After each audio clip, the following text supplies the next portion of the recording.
Muito bom dia, muito boa tarde, muito boa noite, muito boa madrugada para quem é de madrugada. Mais um episódio de Cinema em Transe. Estamos aqui de volta, um tempo parado, mas o Bom Filho a casa retorna, né? E falar em Bom Filho, Matavel tá aqui com a gente. Mande seu oi, Matavel. Esse é um dos episódios que eu tô mais animado. E olá a todos aí. Tomara que agora a gente siga toda semana como a gente estava indo antes. Tô muito ansioso. Vamos lá. Vamos apresentar o nosso convidado, nosso querido Gustavo Pizzi. Fala aí, Gustavo. Oi, gente, obrigado pelo convite. Estou adorando participar. Isso aí, vamos lá. A gente vai agora aquelas três perguntas que pegam todo convidado, né? A gente não tá pegando mais convidado de surpresa agora também. A gente fazia isso no início, jogava a bomba de uma vez, mas mandar aquelas três perguntas. Como que você gosta do seu café? A gente teve uma série de convidados que não gostavam de café, mas vamos lá, como que você gosta do seu café? Um personagem, pode ser pessoa também, seja lá quem for, do cinema brasileiro, para te acompanhar nesse café e um filme brasileiro que você não viu no cinema, que você gostaria de ter visto. Bom, vamos lá. O café é uma coisa muito importante para mim. Eu tenho uma relação muito forte com o café. E aí eu fui aprendendo a como consumir café enfim, aí comecei a descobrir grãos e comprar em grão comprei um moedor e manual. Então, eu tomo todo dia, religiosamente, depois do café da manhã e depois do almoço.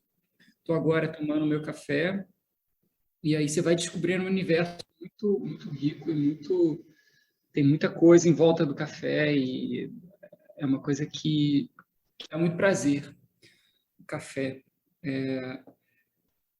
E o personagem, vocês falaram que não fazem de surpresa, mas é quase de surpresa, né? Essas perguntas.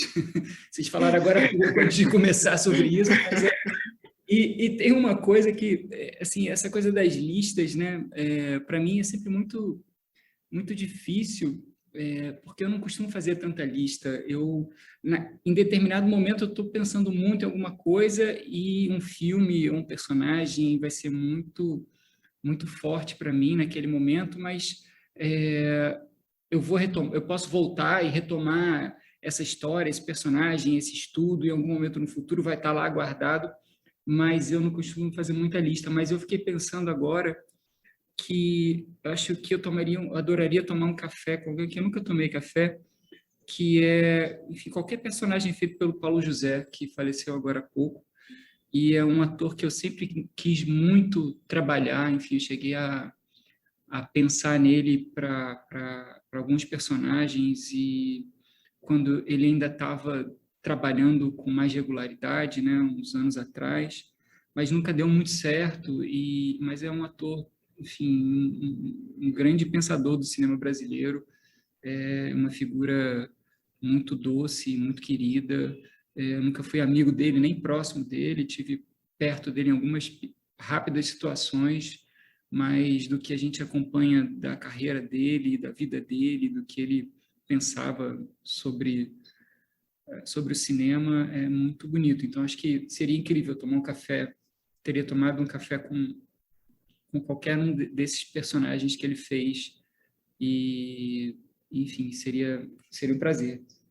E aí, um filme brasileiro que eu não vi no cinema, tem muito, né? Mas, cara, eu acho que eu nunca consegui ver Terra em Transe no cinema.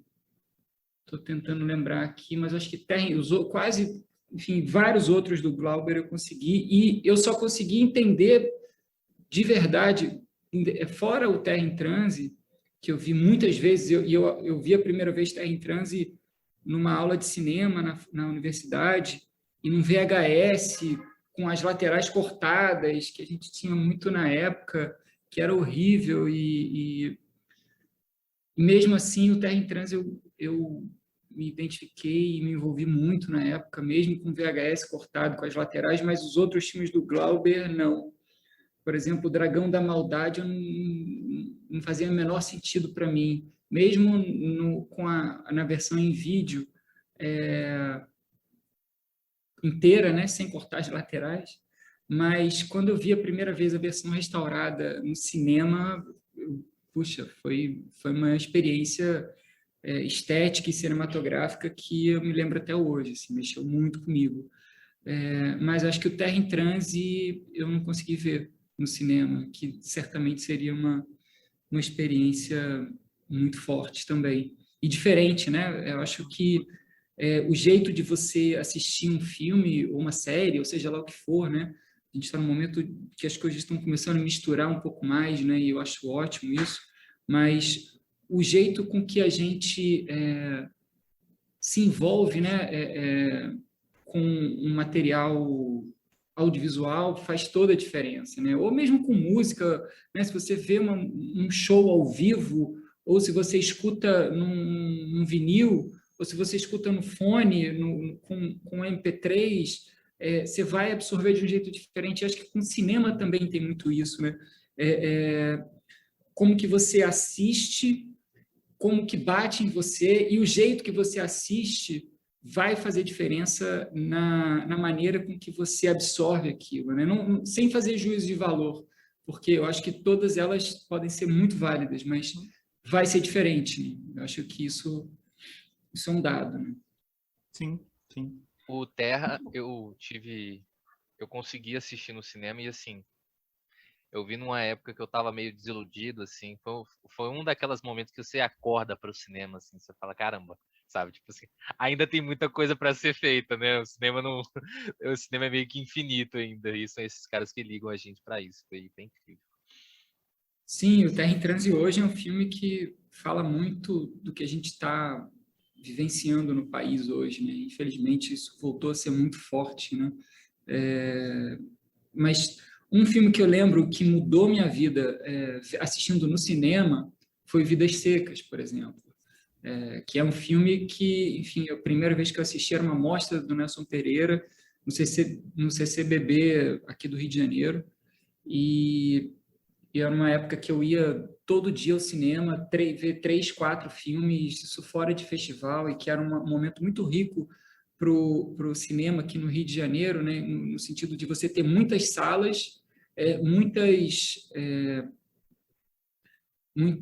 mostras de cineastas de obra completa, né? Então eu estava acompanhando do Nelson Pereira, e aí eu fui assistir Vidas Secas, e eu ainda não era estudante de cinema na época, né? E ali eu falei, cara, agora acho que eu entendi o que é isso, né? Como é que dá para a gente criar significado a partir da imagem e como você, né? Porque a gente, no meu caso, né? Eu cresci vendo cinema americano, né? Eu sou do interior do Rio, então eu via muito cinema, mas cinema comercial, e que tem o seu valor também, e que tem o seu lugar, e é muito importante. Mas quando eu comecei a ver outras possibilidades de cinema, e vendo na sala de cinema, isso começou a mexer muito comigo, sabe? E assistir no cinema Vidas Secas fez eu falar, cara, acho que é isso que eu quero fazer. Acho que eu quero fazer filme. Até então eu gostava muito de escrever, eu fazia jornalismo, inclusive. E aí, depois de assistir esse filme no cinema, eu falei, cara, acho que eu quero escrever e quero construir imagem também, né? Acho que é mais um jeito, acho que eu acabei de descobrir um jeito novo de escrever. E, assim, a gente vai chegar nisso depois, mas seus filmes, eles têm uma composição imagética, uma composição estética que é muito interessante, assim, né? Eles saltam em vários aspectos. Assim, muitas críticas que eu li também, era sempre um dos pontos que era destacado, assim, uma precisão estética para contar a narrativa também, né? O Gosto falou, uma outra forma de escrever, que é bem interessante. Mas vamos de vinheta? Em Brasília, 19 horas. O processo vai começar. E o cinema brasileiro é a vergonha nacional. O mundo vai explodir! Mais fortes são os poderes do fogo! Tô falando que branco lá fora e preta aqui dentro. Os cineastas devem tirar a máscara Terei da cara. chuva que irá fertilizar essa terra maldita. Essa terra que me assassina. Preciso usar as máscaras da macumba brasileira. É o artesanato contra a tecnologia. Vamos falar de cultura. Estão aqui de volta e vamos aos filmes, vamos à obra, né, de Gustavo Pizzi. E Você começa no documentário, né, Gustavo? Você dirigiu uns médias, quase longas médias, né, e alguns curtas de documentário. E alguns deles uma ligação com rap também, mas Com o que Nós me do chamou a Morro, atenção... eu só ia interromper para isso. Foi com o movimento Nós do Morro, é isso, né? Ou eu tô enganado? O Nós do Morro estava muito próximo, assim, nesse momento. Eu estava aqui aqui no Rio de Janeiro, eu já fazia cinema e já estudava cinema e já produzia coisas na UF, né, na universidade que eu estudava. E aí eu conheci o Cavi Borges, que é um cara que tinha uma locadora de filme de arte, uma das poucas locadoras no Rio de Janeiro que tinha um acervo interessante de filmes de arte de outros lugares do mundo, que dividia por diretores, né, as prateleiras, era super bacana, Cavídeo ainda é.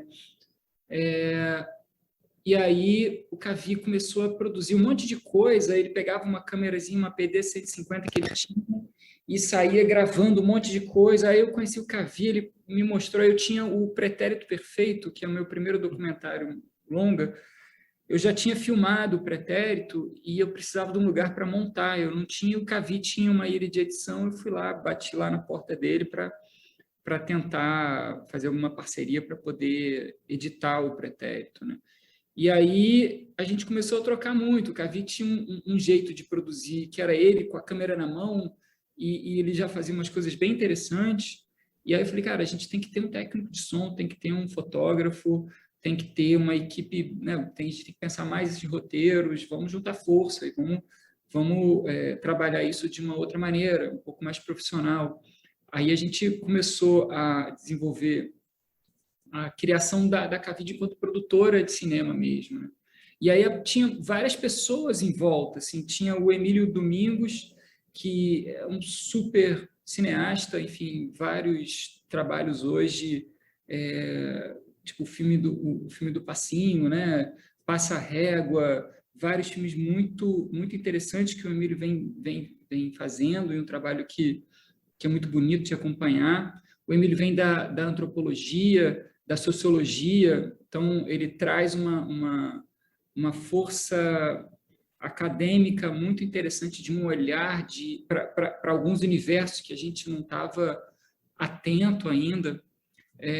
E aí, junto, o Cavi é um cara muito agregador, então tinha o pessoal do Nós do Morro, que também estava muito perto, Gustavo Melo, Luciano Vidigal, e aí a gente começou a formar um grupo que por um tempo produziu assim muita coisa curta e alguns trabalhos mais longos, né? Então, nesse momento eu estava finalizando o Pretérito Perfeito e aí eu comecei a produzir com o Cavi esse filme que ele já tinha com o Emílio, que era sobre os rappers da Lapa.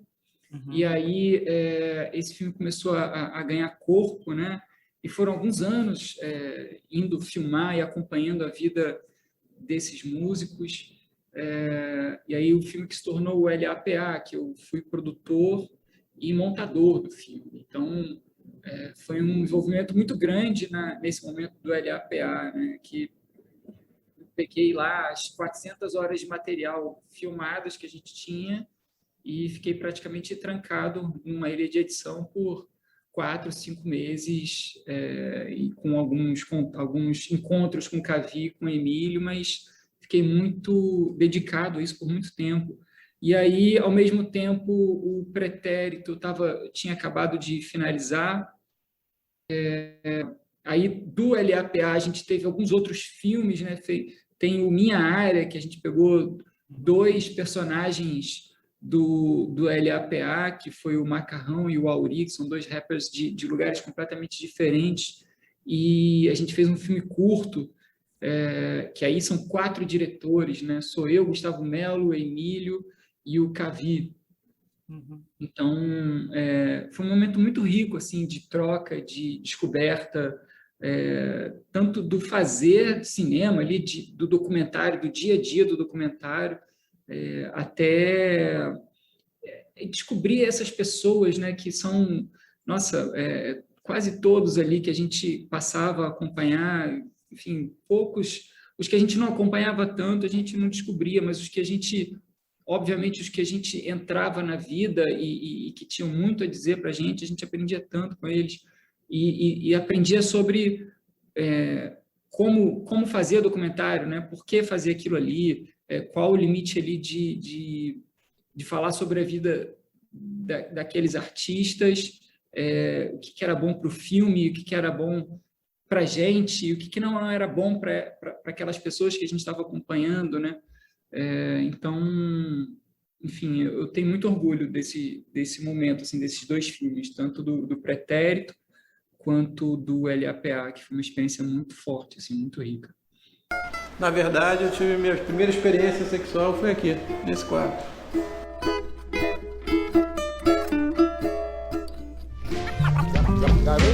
Em 1980 eu vim morar no Catete, eu comecei a vir nos puteiros aqui da Lapa. Eu sou da Lapa antes que Lapa tinha MC. Agora a gente voltou um pouco no tempo, voltar um pouco antes, assim, por que cinema, sabe? Porque, assim, por exemplo, o Gilda é um texto do teatro, assim, e por que não teatro? Por que não outra coisa que não cinema, né? O que ligou essa faísca aí para você seguir na narrativa audiovisual? Pode falar, Renan. O Rabisco tem bastante coisa do teatro também, né? E a pergunta sempre, só complementando, assim, tanto quanto a comentou do Gildo, quanto do Rabisco. Sim, riscado. Isso, riscado? Nossa, eu falei com o Maravilha que eu ia anotar, porque eu tava confundindo toda vez, e eu confundi de novo.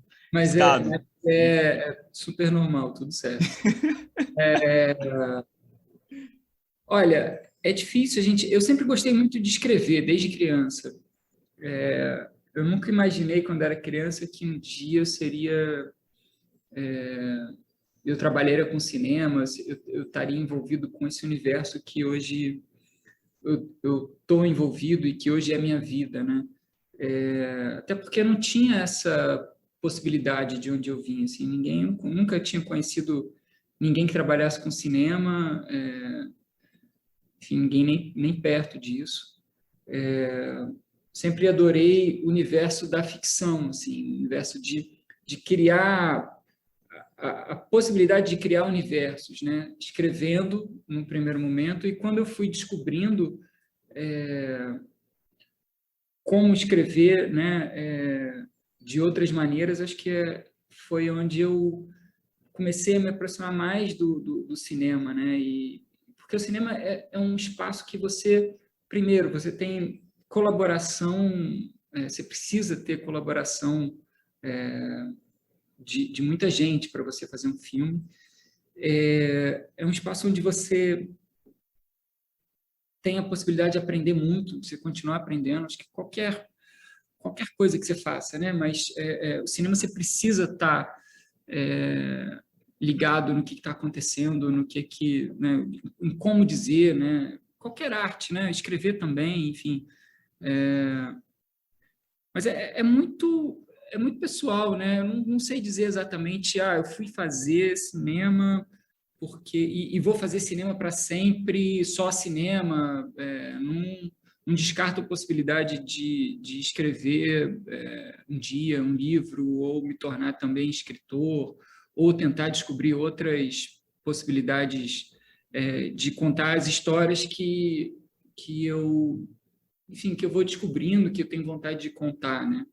Então, acho que o cinema é uma ferramenta que eu me apaixonei enquanto espectador, primeiro, e depois, quando você começa a fazer, você vai descobrindo possibilidades, né? Mas é difícil você dizer, né? Por que cinema, né? Eu sei que teatro, por exemplo, eu adoro teatro, mas eu sei que eu não seria diretor de teatro, talvez. Bacana. Só uma coisa antes, Renan, só para a coisa do riscado, que é normal, a coisa do rabisco, mas só riscado vem de ofício, vem dos antigos, tem algumas leituras para isso, mas assim, uma das que remetem diretamente a riscado mesmo, são os antigos alfaiates, que a gente sabia quando, isso não é nem do meu tempo, enfim, é uma coisa, né, muito antiga, eu não peguei isso, mas eu sempre escutei muito falar disso, sempre me chamou muita atenção, mas que tem aquela expressão, né? O fulano entende do riscado, que isso vem lá dos alfaiates, que tinha o riscado mais certinho, sabe? Mais perfeito, mais preciso, eram os melhores alfaiates, e o corte mais preciso também. Então, esse lugar que é o riscado, né? O nome vem daí um pouco, né? Não, tô fazendo um filme. Quê? Não, tem personagem. Tem. Juro.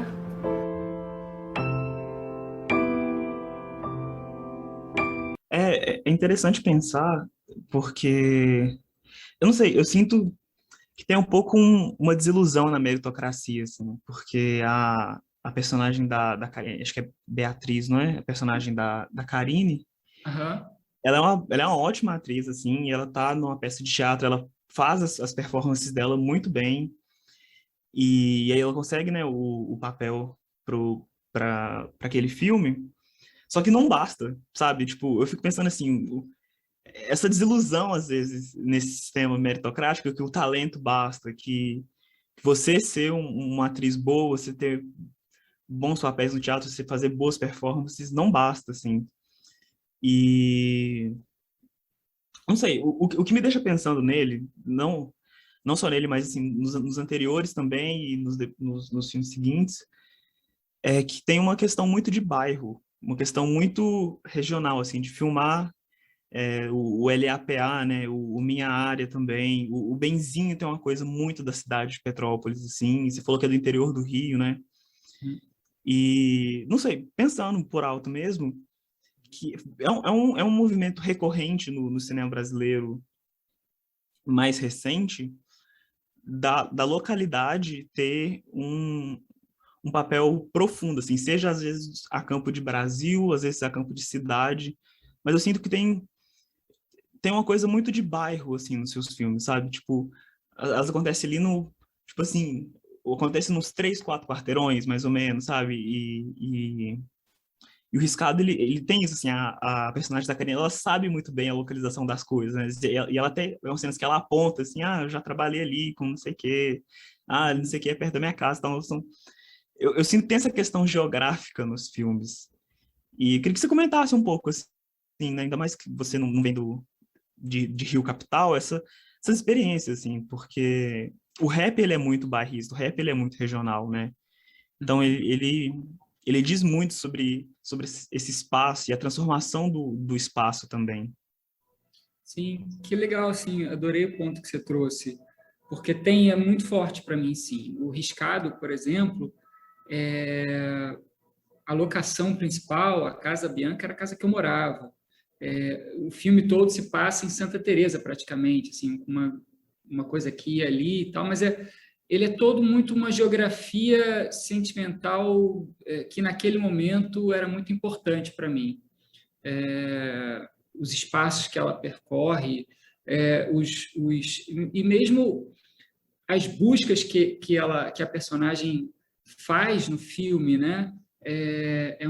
Que para mim sempre foram muito importantes e tentando entender, né, o que precisa, né, o que você tem que ter para de fato acontecer, né? Porque já naquele momento, isso é 2010, a quantidade de gente talentosa que eu via desistindo de fazer arte ou de fazer seja lá o que gostasse de fazer, não necessariamente ser ator ou diretor, mas que tinha que deixar de fazer aquilo para fazer uma outra coisa para pagar as contas, né? Porque o que a pessoa tinha de melhor para dar, ela não podia exercer. Então, isso é muito forte, assim, e continua sendo, né? Hoje, enfim, ainda isso tem sido muito falado, né? E que bom que isso está sendo falado, porque deixa muito claro, não basta você ter talento, você tem muito talento, você tem grande chance de não acontecer se você não tiver todo um entorno que te ajude a fazer acontecer. Mas voltando à questão geográfica, assim, no Riscado tem isso muito forte. O Benzinho eu voltei também a lugares que enfim, eu sou de Petrópolis, né? Interior do Rio, Petrópolis, que eu nasci, fui criado. Também morei em Belo Horizonte, de 1 a 8 anos eu morei em Belo Horizonte. Mas onde eu cresci ali a partir da minha adolescência foi Petrópolis e também Araruama, que eu ia todas as férias, eu ia para Petrópolis, eu morava em Belo Horizonte, ia para Petrópolis e Araruama, onde eu passava as férias. E mesmo depois que eu passei a morar em Petrópolis, isso continuou acontecendo. Então, ali nesses 2 filmes tem uma busca muito forte. Eu acho que o lugar, para mim, é muito importante sempre. Acho que você trouxe um ponto que pouca gente fez essa conexão, sabe? Fazendo mais um corte, mas indo para o Pretérito Perfeito, por exemplo, é aquele espaço da Casa Rosa, né? Que é um lugar que eu passei a frequentar e que eu tinha muita curiosidade de entender o que era aquele espaço, né? De todas as histórias que se falavam em torno daquele lugar, que tinha sido um dos prostíbulos mais famosos do Rio de Janeiro, que tinha sido frequentado por presidentes, ministros e toda a burguesia carioca de um certo momento. E aí entrou em decadência profunda e no meio disso tudo, né, a história daquelas pessoas que passaram por aquele lugar, né, e o mecanismo do filme é levar as pessoas para aquele lugar e que remete diretamente a memórias de momentos muito importantes da vida daquelas pessoas, né, como a primeira experiência sexual, por exemplo, a pessoa voltar 50 anos depois no quarto que ela teve a primeira experiência sexual. Então, está muito ligado, é um mecanismo muito ligado à memória e à emoção, né, das lembranças antigas, né? Então, eu acho que isso atravessa, assim, de uma maneira muito forte. O Benzinho, eu estava falando de um tema que eu não sabia o que era exatamente, né? Porque estava falando da partida do filho mais velho, né? De uma perspectiva que eu não conhecia, porque eu tenho filhos e eles vão sair de casa um dia, mas não saíram ainda. Então, não sei como vai ser quando eles saírem. E eu sou filho e um dia eu saí de casa, mas eu não sei como foi dentro da cabeça dos meus pais essa experiência. Quando eu contei para eles que ia fazer esse filme, a gente estava na casa deles, em Petrópolis, e eu falei, olha, vou fazer um filme, vou falar sobre isso, o momento da partida do filho de casa, e não é um filme biográfico, mas é um relato muito pessoal que atravessa várias experiências que a gente teve juntos, né? E aí eles pararam os dois, ficaram assim olhando para cima, como se estivesse lembrando de uma coisa muito, muito lá dentro da cabeça, e cada um com a sua própria experiência, né? Os dois, ao mesmo tempo, tendo aquele olhar ao longe, né? Isso ali na mesa, e aí eles simplesmente falaram, foi difícil, foi duro, mas só isso. Só que esse ato, assim, desse momento, esse olhar deles, esse brilho que eles emitiram do fundo do olho deles, de cada um, naquele momento, ali eu falei, caramba, tem uma história muito forte aí, sabe? A mesma coisa quando eu me lembro sempre do Seu Constantino, que ele é um dos personagens do Pretérito Perfeito, e ele faleceu já, e ele era engenheiro. Ele trabalhou até o final da vida na Globosat, e ele foi responsável por algumas reformas da Casa Rosa no decorrer de um determinado tempo, e aí ele voltou lá também, e eles sempre falam tudo. Aí, em dado momento, ele passando por um dos lugares da casa, a gente percorrendo a casa, ele parou numa varandinha, aí ele falou, isso aqui, aí ele demorou e tal, isso aqui é uma varandinha. Só que essa descrição dele, eu falando, não tem a menor graça, porque ele falou com tanta emoção disso que a princípio não é nada, mas dava para ver dentro do olho dele também, mais uma vez, a história toda que ele estava imaginando. E aí que mora a graça da ficção, né? Que é você inventar uma história a partir de uma coisa que você não sabe, né? Mas que você tem muita proximidade, né? Então, a questão espacial, para mim, até agora, nos filmes que eu fiz até agora, sempre foram muito fortes. Então, o Benzinho, eu volto para Petrópolis, eu filmo em Petrópolis, eu joguei handball, eu saí de casa com 16 anos, a quadra que está lá no filme, que o menino, enfim, joga, o personagem joga, é a quadra que eu treinava todos os dias, de 13 a 17 anos. Os lugares da cidade que a gente percorre, todos têm uma relação muito forte assim, com a minha vida pessoal. Mas, ao mesmo tempo, eu estou falando de uma coisa que eu não sei o que é. Então, é um lugar de busca, né, de tentar trazer para perto e criar a partir desse lugar que eu não sei, descobrir coisas que eu não sei, mas usando elementos que eu conheço muito. Então, acho que é um pouco, atravessa um pouco isso, sabe? Mas muito, muito bacana a sua pergunta, assim, porque o hip hop também, concordo, é muito bairrista e isso é muito legal do hip hop, né? Esse curta, né? O Minha Área, ele traz esses dois personagens, o Auri, que morava e foi criado na Lapa, no Rio de Janeiro, e o Macarrão, que foi criado no Morro de São Carlos, também no Rio de Janeiro. São lugares muito próximos fisicamente um do outro, mas que são completamente diferentes, que têm culturas completamente diferentes, que têm até um jeito de falar diferente, sabe? Como se fossem duas cidades, e não são poucos quilômetros assim, de distância um lugar do outro. Isso sempre me fascinou muito, descobrir essas pessoas através dos lugares, através do que elas fazem, né? Qual a ocupação dessas pessoas, né? Como é que você faz para viver, né?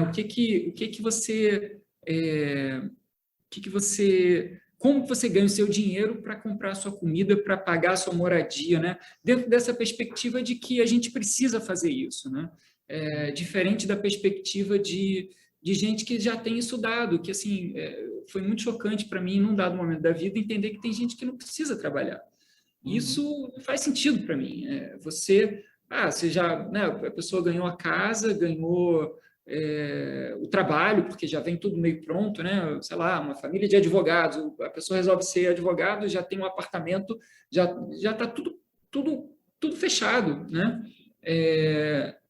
Isso para mim foi muito chocante entender isso, né? Quando você descobre que você na verdade era pobre, né? E você não se achava pobre. Você dentro ali da tua comunidade era todo mundo muito parecido, todo mundo, né, vivia naquela vida ali sofrida e tal, mas não era sofrida também. Era um lugar de alegria, né? E quando você tira a cabeça dali, você se dá conta que o que é alguém de fato rico, isso para mim foi um choque, assim, de caramba. Então, peraí, mas ele já tem um carro com, sei lá, 17 anos, ou já tem um apartamento, aí você vai para a faculdade, eu fui fazer faculdade no Rio de Janeiro, e aí eu comecei a entender que, então uma pessoa tem um apartamento, não, tem um apartamento aqui, tem um apartamento em Nova York e um em Londres. Eu falo, tá, entendi. Então, esse espaço de onde, como se ganha a vida, para mim sempre foi muito muito importante. E eu sempre atravesso de uma certa maneira assim as coisas que eu faço, né? E esse lugar de classe também, né? De quem explora quem, né? Como explora, né? Como é que se dá esse sistema capitalista, né? Se pegar a Bianca, é uma personagem que, caramba, ela faz tudo certo, ela é super talentosa, mas não vai, naquele momento não deu para ela, porque uma coisa muito mais forte do que o talento dela atravessou a experiência dela naquele momento, né? Então, isso sempre me faz pensar muito. Eu sinto, assim, pelo menos no Riscado, que essa beleza não se vai, assim. Apesar de ter um desencanto nisso, assim, né? Tipo, não sei, tipo, ela bate na trave ali, mas é uma beleza que não se perde, assim. Eu sinto que, apesar de todos esses pesares, você ainda consegue pontuar alguma beleza nessa arte, assim. Eu sinto que, mesmo depois de tudo que rolou, eu sinto que a Bianca ela ainda acredita nela, assim. Ela ainda bota fé que, tipo, que ela vai conseguir um papel foda, porque ela é uma atriz foda, porque ela tem um talento muito bom, assim, e não se perde, assim. Eu acho que esse é o grande barato, assim, o grande bonito, o belo, digamos assim, do filme, sabe? É que esse encanto não se perde, sabe? E, não sei, eu sinto que a gente tem precisado muito de reafirmar esses encantos, esses afetos, principalmente pelo momento que a gente tá sendo atravessado hoje, sabe? Em todas as questões políticas, todos os ataques à arte que a gente tem sofrido. E é interessante você falar isso, é interessante trazer e ver isso nos seus filmes também, sabe? Isso, eu sempre tive isso muito claro. A gente não pode, a gente vai ser atravessado por essas coisas que são maiores que a gente, mas a gente, eu conheço muita gente que desistiu e entendo quem desistiu, que é duro, é muito duro.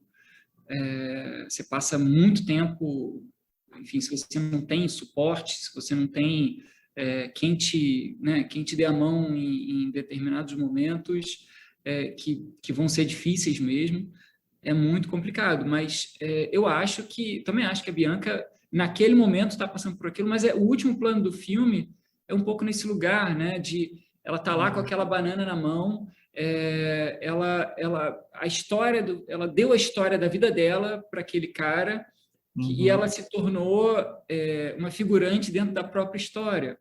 Mas ela está ali fazendo o papel que foi destinado para ela da maneira mais digna possível. E eu sempre fico achando que depois a Bianca vai se juntar com o Maurício, que é o assistente de direção, e vão fazer um grande filme depois, e o Maurício vai se tornar um grande diretor, e ela vai ser uma grande atriz, enfim, uma piração minha, mas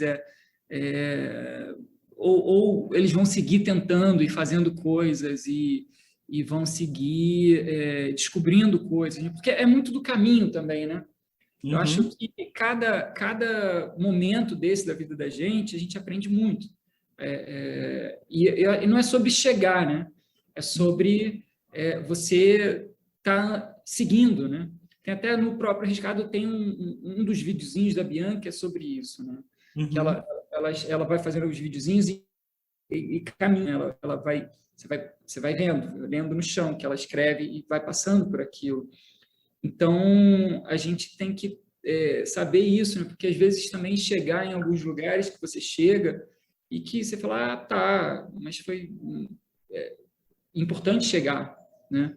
Mas é importante saber que vai ser muito mais sobre buscar e descobrir como fazer do que se sentir realizado completamente, né? Até porque acho que em qualquer ramo da arte que você se sente completamente realizado, você está meio morto também, né? Você já sabe tudo, você está perdido, porque eu acho que é sobre descobrir muito mais do que sobre ter certeza sobre as coisas. Tem só ele, filho? Não, tem 4. 4? Ele é o mais velho, tem mais outros 3. Daqui a 2 anos ele vai ser outra pessoa, vai chegar aqui e não vai nem conhecer a gente. Muita papelada pra gente agilizar. É o visto, o passaporte, título de eleitor, ele vai ter que emancipar. Emancipar por quê? E passando de riscado agora, vamos pra Benzinho, que é um filme que eu amo de paixão. E contar só um pouco antes de fazer a pergunta pro Gustavo. Um colega meu, chama João Paulo, me chamou pra gente ver Benzinho ainda. O filme tava no cinema, eu acho que era meu primeiro ano na faculdade. Aí o filme, fui sem ver, eu gosto de ir às vezes no cinema sem ver trailer, sem ler nada e tal, eu acho que é bem mais interessante assim. E a gente entrou na sala e o filme começou, e pelas letras, pelo pôster, o filme ele se vende de uma forma diferente.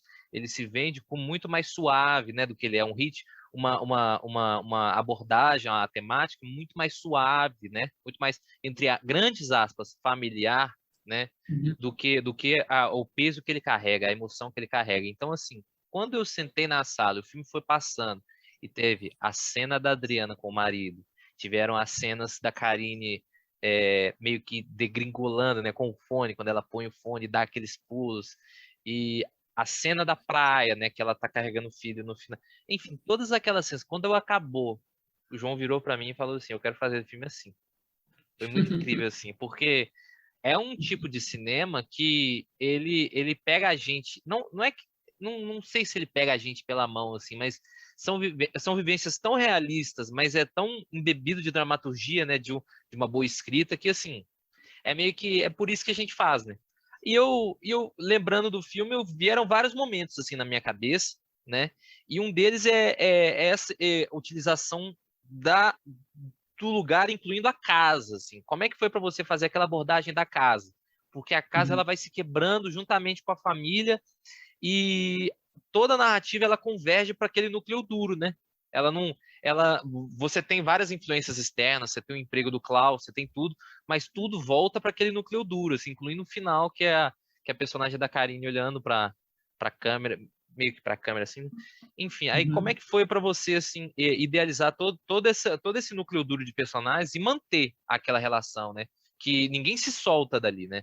A Adriana, ela vai, mas ela volta, né? A formatura mostra isso, né? Eles têm o choque, mas eles continuam ali, né? Por mais que se distanciam fisicamente, eles estão muito próximos. Então, como é que foi, assim, para você construir todos aqueles personagens?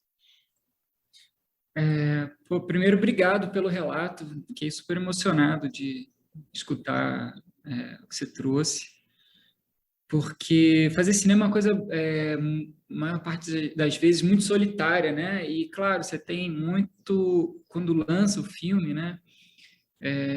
Você escuta bastante coisa, mas bonito escutar depois de um tempo que o filme foi feito e como isso bate para você e obrigado, assim, né?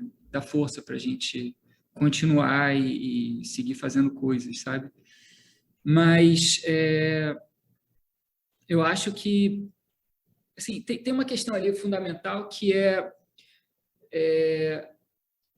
a caixa dentro da caixa, né? Que é tudo ali no final. Como conseguir ver de dentro o que acontece. Eu queria muito ver o que estava acontecendo dentro da cabeça da personagem, daquela mulher ali. Agora, como mostrar isso, né? Porque é uma história, a princípio, banal, assim, simples, né? Porque você tem lá o menino que conta que vai embora de casa e ele vai embora de casa. A história é essa. Era difícil até vender essa história antes, porque quando a gente indo para fórum de coprodução e essas coisas que... Fazer pitching, né? Era terrível fazer pitching do Benzinho, porque as pessoas, e aí vai embora, e aí o que acontece? Eu falei, como assim o que acontece? Acontece muita coisa, mas é tudo dentro da cabeça das pessoas, daquelas personagens, né? Não tem uma grande virada de roteiro, não tem, é difícil, né? Porque não tem nenhuma roteirada, né? Que a gente chama de, e aí acontece uma coisa inesperada. Não, tudo é esperado, só que como mostrar esse esperado que acho que é onde faz a diferença, né? Do filme acontecer. Então, essa família, né? Que é muita gente, que vai e volta, a casa está lotada sempre, muita gente falando o tempo todo, cada um ali está passando por um momento específico da vida dentro desse período curto, né? Mesmo os pequenos, né? Os filhos mais novos, o filho do meio está passando por outro momento, o sobrinho, o Tiago, está passando por outro momento, e, claro, o menino, né, que está indo embora.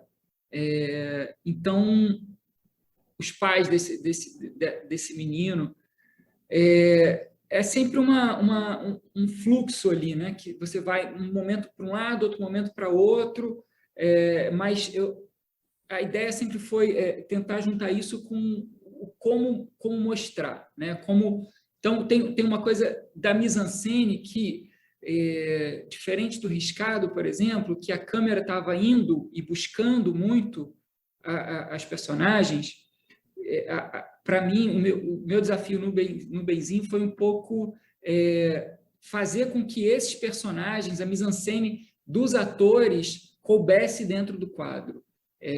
A câmera é mais parada e os personagens, os atores se movimentam muito mais. Então, coisas no primeiro plano, no segundo, no terceiro, né, dentro de um quadro, que você tem aqui, algumas cenas são muito dentro desse conceito, né, como uma cena mais para o final, né, que eles estão indo para Araruama, e aí experimentando a roupa, aí um está lá atrás, o Rodrigo tentando colocar o casaco que não serve, aí passa, aí o outro pede uma coisa, e tem um balé ali dentro que me interessa muito ali no Benzinho, assim, né? E também quando a câmera está em movimento, desses personagens irem, voltarem, e uma coisa muito ensaiada ali da mise-en-scène, do foco, de onde para, vai até onde, e manter a naturalidade, né, que a gente queria que fosse mantida. Mas a casa ali, como sendo um desses personagens, ela também estava se movimentando, assim como esses atores, né? Ela, do início ao fim, ela tem uma linha, né, de decriptude, se é que está certa essa palavra, né? Mas ela vai sendo, ela vai ruindo no decorrer do filme, né? Uma ideia inicial era derrubar, a casa caía toda, mas não era possível fazer isso, assim, a gente não tinha grana para derrubar a casa inteira, e ao mesmo tempo acho ótimo que ela não caia, né? Porque ela cair toda, ela não deixa nenhum rastro, né? Ela é demolida. Eu acho, depois que teve esse desafio de não pode demolir, a gente não consegue, então tá bom, então vou quebrar uma parede e ela vai estar toda escorada no final, para saber que tem uma história ali, né? Como ruga, né? Como uma cicatriz que essa casa, várias cicatrizes que essa casa vai ganhando, e que descreve um pouco, né, uma linha de aprendizado, né? Ela não morre, né? Ela não é derrubada, ela só se modifica, ela vai ganhando camadas novas, né? Sejam rachaduras ou estacas. Então, descreve um pouco o que é a experiência dessas personagens todas no decorrer do filme, né? Como a Irene, que para mim ela tá um jeito novo, assim, uma segunda, um momento de crescimento dela, né? Acho que ela está finalmente se tornando adulta naquele momento. Um pouco a minha sensação, é um lugar novo que ela está descobrindo, né? Ela tem que passar por aquilo tudo e tem que deixar o filho ir. É o que ela pode fazer, que ela faz de melhor para o filho, né? Dar suporte para esse filho. E o Klaus também, e todo mundo. Então, é difícil, né, conectar isso a partir de uma estrutura, de uma história que, a princípio, é muito simples, mas eu acho que o barato é esse, assim, dentro dessa história, né? São as profundidades que você consegue encontrar em cada sequência, né? Seja das crianças ali, e na montagem disso também, né? Muita coisa descobri na montagem, e também filmando também. Tem muita cena improvisada, assim, que a gente fez no set. Uma boa parte, talvez 30% ou 40% do filme são cenas que eu inventei ali no set, ok, não, peraí, falta alguma coisa aqui, dentro da estrutura do roteiro. Ele chamava a equipe, assistência de direção, chamava a produção, dá para a gente encaixar mais isso, a gente tira aquele outro, e aí fazia, né? Por exemplo, a cena das crianças tomando banho. Aquela cena é uma cena... Tinha aquela banheira naquela casa, e acho que era o único cômodo que a gente não estava usando, e, enfim, cena de banheira, né? Uma coisa meio clássica, mas eu falei, vamos tentar, né? E as crianças queriam tanto entrar naquela banheira, e eles se divertiram tanto, que isso traz uma dimensão da relação daquelas crianças ali, né? Ou então a cena do Klaus com o Rodrigo, na geladeira, por exemplo, né? Aquilo ali traz uma dimensão daqueles dois, da relação daqueles dois personagens que a gente não tinha até então, e várias outras, né? Mas, enfim, acho que é nesse lugar um pouco, né? Não sei se eu te respondi por completo, mas me fez pensar esses pontos, assim, a partir da tua interlocução. Não, tem pontos-chave no filme, né? Para ter esse encontro, assim. E é uma linha muito tênue também para você construir esses personagens e as cenas não soarem muito didáticas, né? Por exemplo, a cena que a Sônia enfrenta o marido é aquele negócio, né? Como é que eu vou colocar esses dois personagens para não virar uma coisa pitoresca, né? Me dá a sua chave? Não quero, me dá. Precisa de ter não só um texto alinhado, né? Mas também um elenco muito alinhado, né? Por isso que e isso a gente percebe. Eu assisti um tempo, estava só reassistindo hoje o País do Cinema com o Otávio e com a Karine, conversando sobre o filme, e a gente vê isso, né? Tava todo mundo muito alinhado ali, né? Tava tendo essa troca. A Karine falou que você tinha sempre essa troca, assim. Então é por isso que a gente vê que esse filme funciona demais, assim. A Karine assina como roteirista também, né? Tanto no Benzinho quanto no Riscado. Sim, e Gil também. Então, continuando sobre Benzinho, a gente tem essas cenas muito, muito insanamente densas, né? Tem o confronto que eu até coloquei aqui, o confronto da Sônia, tem a formatura, tem a Karine com o filho na praia, tem várias cenas do Klaus que não dá nem para nomear, né? Porque o Otávio é gigante, né? Ele é incrível. E como é que é, assim? Eu sempre tive essa dúvida na hora na concepção de uma cena com tanta dramaturgia, né? Como é que foi para você? Como é que é o seu método? Por exemplo, eu estava vendo o Guel falar, e o Guel Arraes, e ele deixa os atores mais à vontade, ele abre muito espaço para improviso, tem gente que não abre, vai direto para o roteiro. E como é que é nessas cenas em específico, que elas vão ter um peso para a narrativa, né, para o arco principal? Como é que é a sua abordagem nessas cenas, assim? Você deixa os atores, você deixa a câmera lá, conversa mais, porque o Benzinho, mesmo com essas cenas gigantes, assim, a câmera não é aquela câmera maluca, né, que a gente está acostumada em filmes nacionais. Ela não fica correndo, né? Ela está bem parada, e igual você falou, ela deixa os atores interagirem, né? A câmera ela se movimenta menos, mas ela deixa a galera interagir. Então, assim, como é que é a sua abordagem nessas cenas mais densas, assim? Então, não é uma mesma abordagem. Acho que cada situação é uma abordagem para aquela situação. Mas eu acho que, em relação ao elenco, é fundamental você, desde o início, assim, acho que você começa a dirigir quando você escolhe o elenco. Eu acho que ali a escolha desse elenco, né, a relação entre esses atores e atrizes, ali é um primeiro instante que você tem que estar com tudo muito claro. Assim, não tudo muito claro você não está, né? Mas você tem que começar a construir a partir desse momento, ter claro de que aquilo ali já é o filme. Então, a partir do momento que você escolhe esses atores, que você já tem esse roteiro, ensaiar. Acho que ir descobrindo junto com o elenco, sabe? E aí você ter determinadas cenas, né, que você traz o roteiro. Eu gosto muito da colaboração do elenco, e que todo mundo saiba de tudo, porque quando você está trabalhando com atores inteligentes, atores que sabem o que estão fazendo, que são preparados, né? Quando você você traz para trocar com esses atores, eu acho que o filme ganha muito, porque você não para de escrever esse roteiro nunca, eu acho, sabe? Eu acho que o roteiro você começa a escrever lá, né, sentado no seu computador, e você tem muita troca, primeiro com os produtores e com a equipe técnica, e depois com os atores, e depois depois na montagem. Eu acho que você não deixar esse roteiro congelar é um grande desafio sempre. E claro que vai variar de trabalho para trabalho, né?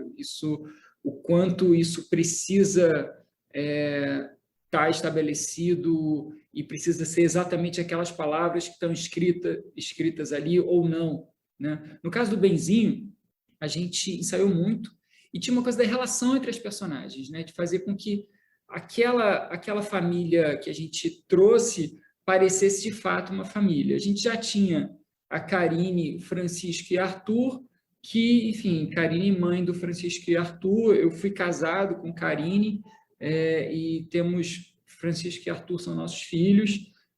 A gente já não estava casado no momento, a gente começou a escrever o roteiro juntos, quando a gente ainda era casado, e quando a gente rodou o filme, a gente já não estava casado, mas a gente decidiu seguir com o plano de fazer o filme como a gente tinha imaginado antes, né? Então, a gente foi um processo também para trazer Francisco e Arthur para a gente, assim, para todo mundo que estava envolvido no filme se convencer de que, de fato, eles eram as melhores opções, né? Tanto eu quanto os produtores todos, porque eu adorava o que eles faziam, mas eles eram, enfim, meus filhos. Então, para não parecer que eles estão ali só porque são os meus filhos, e acho que eu exigia ainda mais dessa situação por esse fato.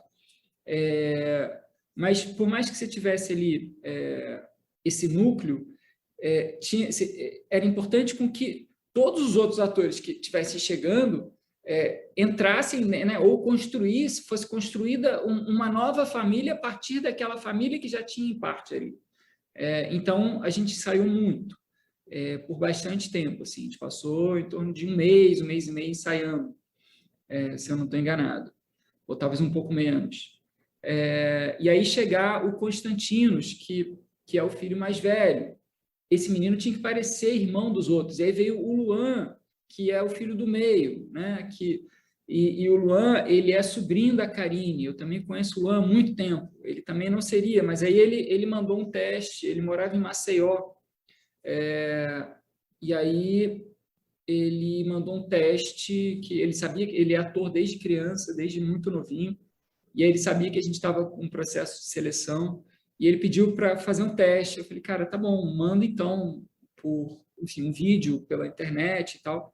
E eu não achava que fosse rolar. E quando ele mandou, me surpreendeu tanto, foi tão bonito, foi tão comovente o que ele fez, que aí eu falei, não, então tá, então vem aqui para o Rio, aí você vai passar por uma bateria de testes, como todos os outros estão passando, e vamos ver se vai rolar. E ele só surpreendia a gente. Então, mais um membro dessa família, que também não era tão próximo, porque apesar do Luan ser primo dos meninos, eles moravam em cidades muito distantes e tinham pouca relação.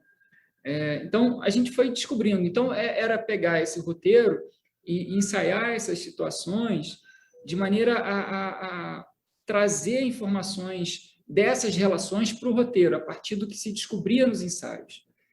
Com as crianças, por exemplo, eu nunca dei o roteiro para eles. A gente ia ensaiando a partir de improvisações, em cima eles sabiam de tudo que estava acontecendo, tudo que estava em jogo na história, mas eles não tinham o roteiro, né? Eles não tinham aquelas linhas escritas que eles tinham que decorar.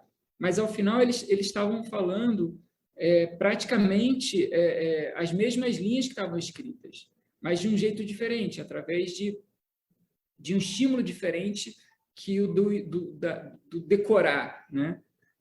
Até situações tem uma cena que eu gosto muito deles, que é quando está lá o Rodrigo dando comida para os mais novos, né? E a Irene não está, e aí as crianças mais novas não querem comer e ele acaba dando biscoito, né?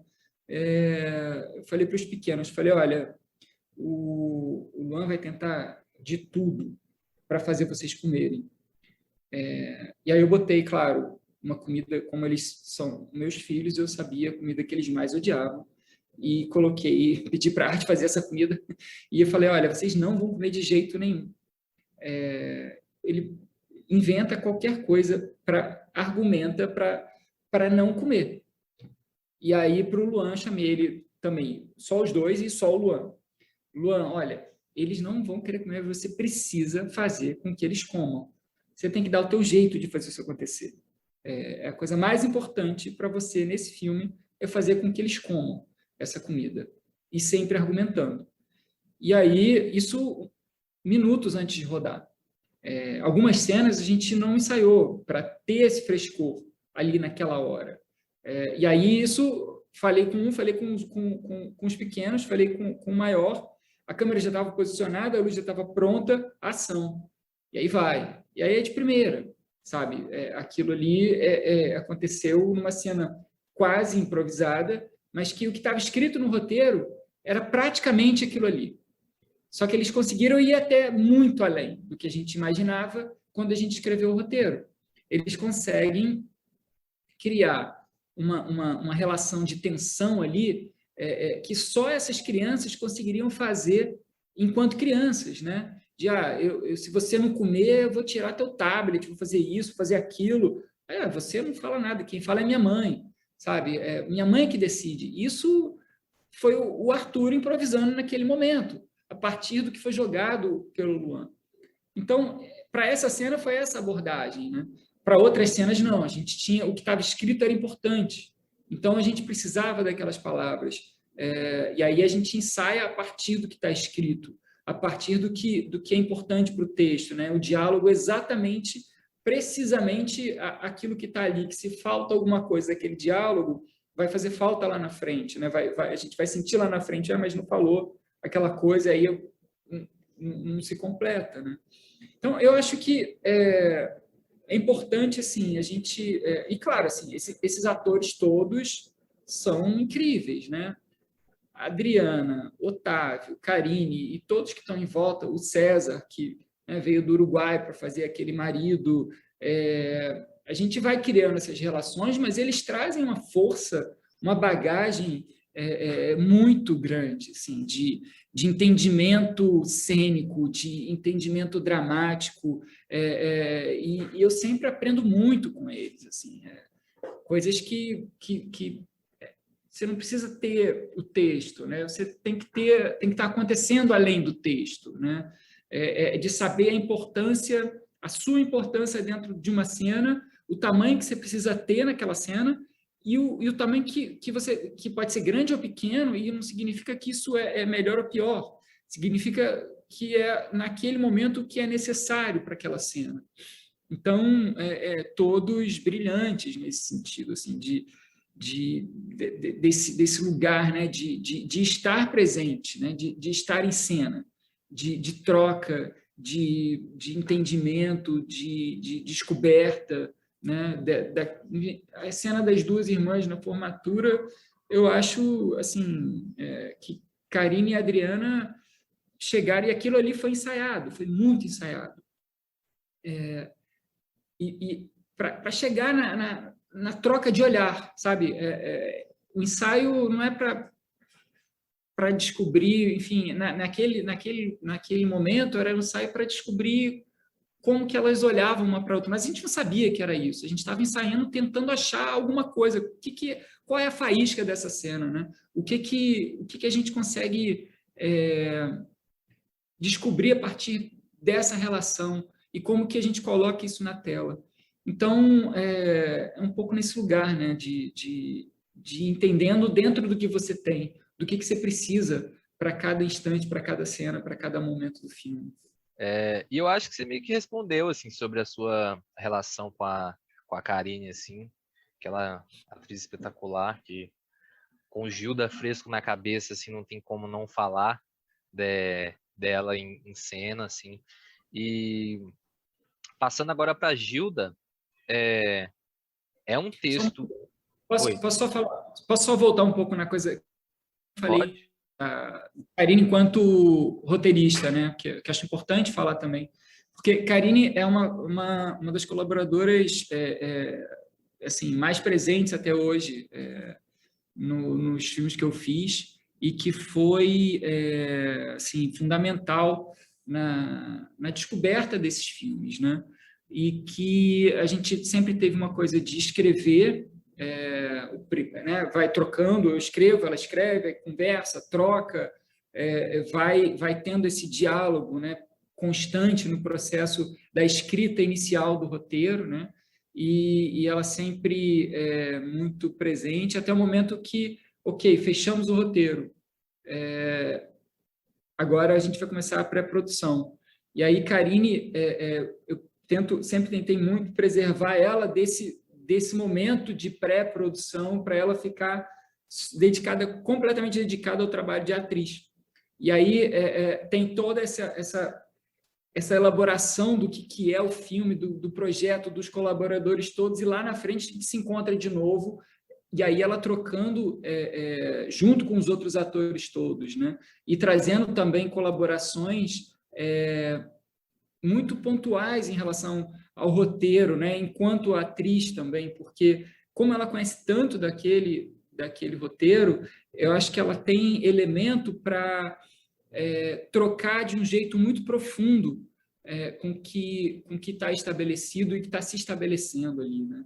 Então, no Riscado, Benzinho e Gilda, a gente teve processos parecidos assim nesse sentido, né? De uma colaboração muito importante. Pô, vai cuidar da sua vida, que vocês também, o que é que tá todo mundo aqui olhando? Eu sou safada! Eu sou feliz! Tá muito difícil pra mim também. A gente não pode deixar se contaminar por esse ódio. Falando sobre Gilda, principalmente, eu queria saber a escolha, assim, o porquê que foi uma série. Porque quando eu assisti 2 em um dia, 2 em outro, né? Mas eu vi que, fazendo uma reedição, ele caberia como um filme, entendeu?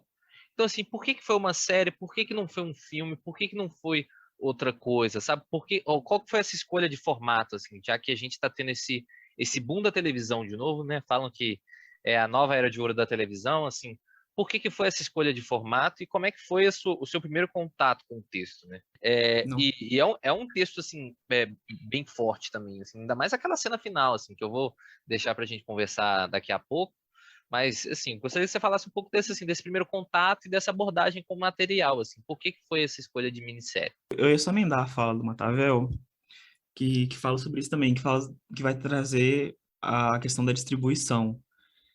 Porque o Benzinho foi bem distribuído, assim, ele tem bons números, o Riscado tem bons números também, né, de público, de salas e tal. Então, assim, a gente tem essa coisa da distribuição brasileira ser um problema ainda, até hoje, sempre foi um problema, e até hoje é um problema. E a televisão, às vezes, ela surge como um outro caminho, assim, ela surge como uma alternativa para uma nova forma de distribuição, assim, sem prejuízo de valor, de melhor, pior, enfim. Entender essas novas formas de distribuição também, assim, e aí vai na pergunta do Matavel, tanto da escolha do formato quanto na distribuição do Gilda. Certo. Bom, o Gilda teria sido meu primeiro projeto audiovisual. Foi a primeira coisa que eu falei, cara, eu quero transformar isso numa ficção. É um projeto anterior ao Riscado. É de 2003, 2004.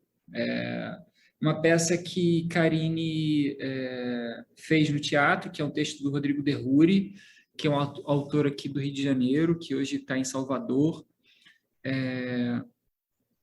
E eu fiquei muito fascinado assim, com a montagem que o Camilo Pellegrini dirigiu. O Camilo também é um ator, é um autor de teatro e televisão, e que enfim, ele faz o Maurício no Riscado. No Gilda ele faz uma participação, no Riscado, no Gilda, no Benzinho, ele faz participações que são afetivas e que eu gosto muito. E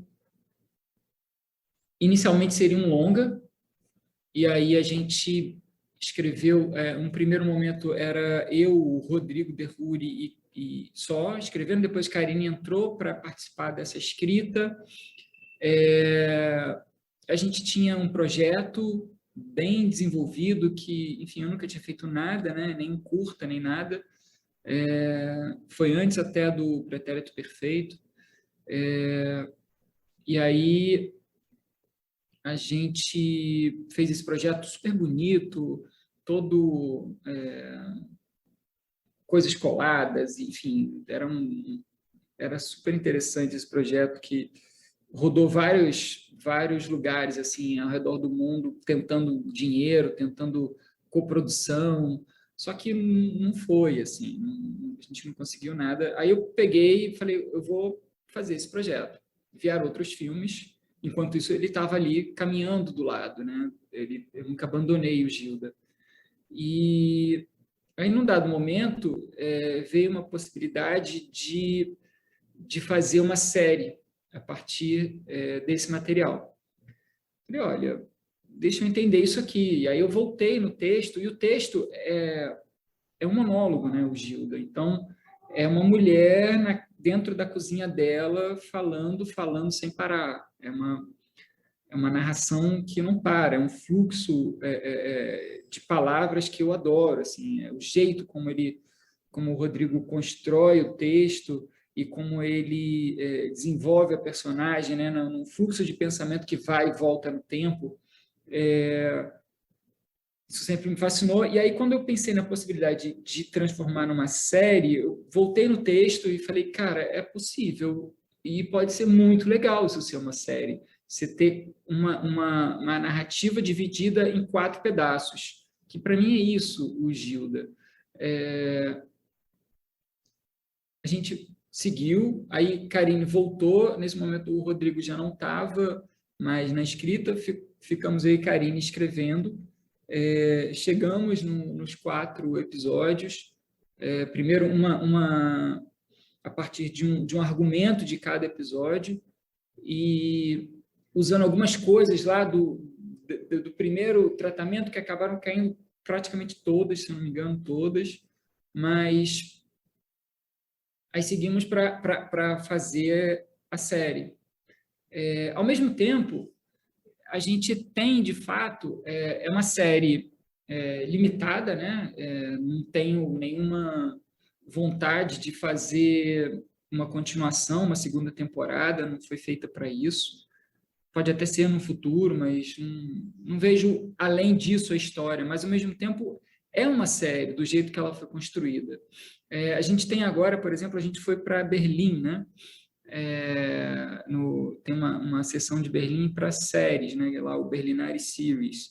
E aí a gente foi selecionado. Foi a primeira série brasileira a ser selecionada na seleção oficial de Berlim, que a gente surpreendeu muito a gente, né?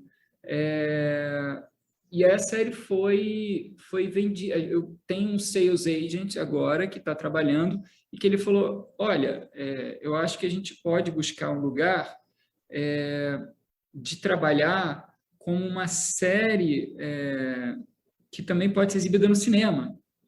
Então, se a gente tiver uma versão que junte, né, e é super fácil, e eu fiz isso, você tira os finais, né, o crédito final de cada episódio, e eu fiz pequenos cortes de ajuste ali, então, mas separando ainda em episódios, né, episódio 1, 2, 3 e 4, mesmo assistindo ela inteira numa sala de cinema. E aí eu acho que hoje a gente tem essa possibilidade desses formatos híbridos. E eu acho que em cada lugar que você assistir, você vai ter uma experiência diferente, né? Como a gente falava no início, do tipo vai ser um tipo de fruição diferente, né? Se a gente assistir no cinema os 4 episódios sem parar, né? Em nenhum dos 4 episódios, a gente vai sentir coisas diferentes do que se assistir um episódio, parar, ficar pensando né, no que foi esse primeiro episódio, depois ou 2 episódios de uma vez e voltar. Então, eu acho que a gente consegue estar nesses 2 lugares. Por mais que seja uma série, mas é uma série que provoca essa fronteira, eu acho. Porque a gente está falando hoje em dia de um produto audiovisual. E a gente pode brincar com essas fronteiras e descobrir coisas com essas fronteiras, né? Porque o que eram as séries, né? Até pouco tempo atrás? Você precisava estar num canal onde esse canal de televisão tinha que ter uma programação semanal, né? Você tinha lá, tem cumprir a grade, né? Tem que preencher aquela grade. Então, você ia entrar toda segunda-feira à noite, ia ter um episódio daquela série. E aí, na outra segunda, tinha que ter outro, e outro, e outro. Hoje em dia, você não tem mais isso, né? Eu, pessoalmente, gosto muito de assistir as séries inteiras, assim, e, sei lá, do primeiro até onde eu aguentar, sabe? Ou tem séries que também é muito legal você ver um episódio, aí na semana que vem vai lançar outro episódio. Então, acho que é um momento rico nesse sentido de buscar possibilidades narrativas para o que a gente tem na mão e jeitos diferentes de entender esse material. Então, amanhã mesmo vai ter uma exibição, por exemplo, em Amsterdã, dentro do Festival de Cinema, com a série toda condensada nos 4 episódios. E a série está sendo vendida em vários lugares, enquanto série e enquanto filme, que não é filme, que é a série, porque é essa história em 4 pedaços. Por mais que ela esteja junta, sempre vai ser essa história em 4 partes. Então, que cada parte dessa tem um arco dramático específico. Eu percebo essa potencialidade da narrativa, principalmente agora que eu estou assistindo Justiça também, né, com Gilda. E Justiça ele foi exibida de uma maneira muito inusitada, assim, foi exibida igual você está falando. Eram 3 dias na semana, e um dia era um arco, outro dia era outro dia era outro. Então, em cada um desses dias, dava uma sequência para aquele arco, não era uma continuidade, né? Não era um episódio, depois do episódio 2, depois do episódio 3 no dia seguinte. Então, assim, essa fluidez está dando eu acho que o cinema está se dando bem com isso. Eu não vejo de uma maneira negativa, igual algumas pessoas mais puristas falam. Mas é isso, assim, eu adorei a série. Oi, pode falar. Um ponto que não é nada novo, assim, que a gente está fazendo agora com Gilda, né? Você pegar aqui no Brasil, por exemplo, o Guel Arraes mesmo, que vocês mencionaram agora há pouco, o Alto da Compadecida, era uma série para TV e que fizeram uma montagem para o cinema e lançaram no cinema, e que era ótimo também. É um jeito diferente de ver, né? O Lars von Trier costumava fazer algumas séries para TV que ele também exibiu no cinema e que é diferente, né? Você vai ver determinadas coisas, vai ter um tipo de fruição diferente para cada jeito que você assiste. Mas isso mesmo um filme, enfim, tradicional, pensado para o cinema, quando você não vê no cinema, você vê no celular, é um outro tipo de fruição também, né? É uma outra relação que você cria com aquele mesmo material, né? Não é... Então, tentar ressaltar isso de uma maneira geral, eu acho que é um ganho danado que a gente tem hoje em dia. Acho que a gente tem essa chance agora, né? E alguns canais novos, né? Algumas plataformas estão começando a ficar um pouco mais atentas a essas possibilidades. Dentro das suas personagens, a gente vê essa questão com as mulheres, né, Gustavo? Aí, gostaria de saber, assim, como é que é a sua relação de escrita com elas, né? E de preparação dessas personagens, porque é um coeficiente comum, assim, nos seus filmes, né? Grandes mulheres, mulheres complexas, né? E mulheres muito fortes, ainda mais com esse último projeto, né? Com Gilda, né? Tendo aquele final tão incrível, né? Com várias mulheres, aquela turba de mulheres enfrentando o miliciano lá, que, aliás, é um ponto que dava para 40 podcasts, né? As relações daqueles personagens e a milícia. E eu pensei, assim, o único problema de Gilda é que tem Brasil demais ali, né? Então é isso, assim, queria que você falasse um pouco aí do seu desenvolvimento dessas personagens. Eu acho que, assim, para os filmes até agora, sim, tem essa relação muito forte. Para mim é muito do que... Eu sempre me atraio muito pelo que eu não conheço, assim, pelo que eu quero aprender, né? Pelo que eu quero descobrir. E eu tenho enfim, eu fui criado pela minha mãe, tenho meu pai também, mas o meu pai, enfim... dentro do sistema, né, que a gente conhece, onde o homem traz o dinheiro para casa e a mulher cuida da casa e das crianças, e passava as férias inteiras com minha mãe e minha tia numa casa enfim, em Araruama, afastado de tudo, sem telefone, sem nada naquela época, e tem uma relação muito forte assim de uma ancestralidade da parte da família da minha mãe, uma história que, enfim, é muito importante para mim, mas eu acho que, independente disso, é muito buscar um universo onde eu posso aprender mais, onde eu posso descobrir coisas, né? Então, acho que foi um pouco... eu fico encarando com uma certa trilogia, assim, né? O Riscado, Benzinho e Gilda, né? Para mim é uma trilogia das heroínas, né? São 3 mulheres completamente diferentes, e fazendo as 3 mulheres com carinho, fazendo personagens muito diversas, né? Então, acho que é esse primeiro momento de escrita, assim, desses filmes, né?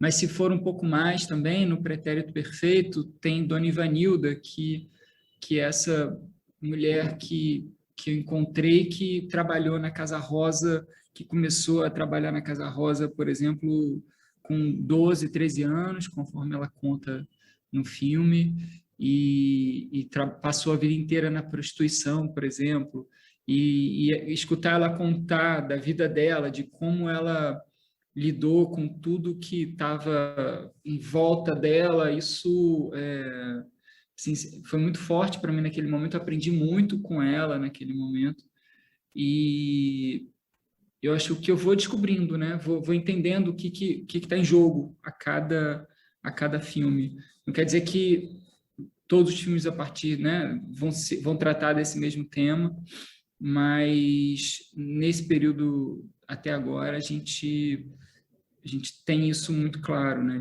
dessas personagens fortes, femininas, e que movem o mundo, né, desde muito tempo, e que a gente está descobrindo cada vez mais o que está em jogo, né, nessas relações. Então, eu acho que atravessa isso, sim.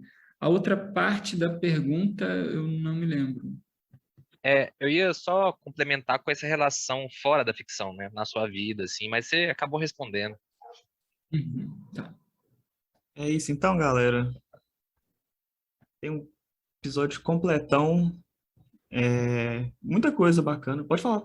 Uma coisa do final, você falou do final do Gilda, né? Uma coisa que é interessante é que esse final não é o final da peça, né? E que a gente descobriu que, assim, quando começou a rodar, eu ainda não tinha esse final. Durante o processo de filmar, a gente rodou o Gilda na eleição, na última eleição presidencial, entre os 2 turnos. Então, a gente estava preparando, começou a preparação toda, a gente nem imaginava que Bolsonaro poderia ser eleito. E aí a gente começou a rodar já com o segundo turno estabelecido com Bolsonaro e Haddad, e a gente estava com tudo muito à flor da pele naquele momento, né? E esse final foi inspirado numa campanha política da Renata Souza, do PSOL aqui do Rio, que acabou se elegendo.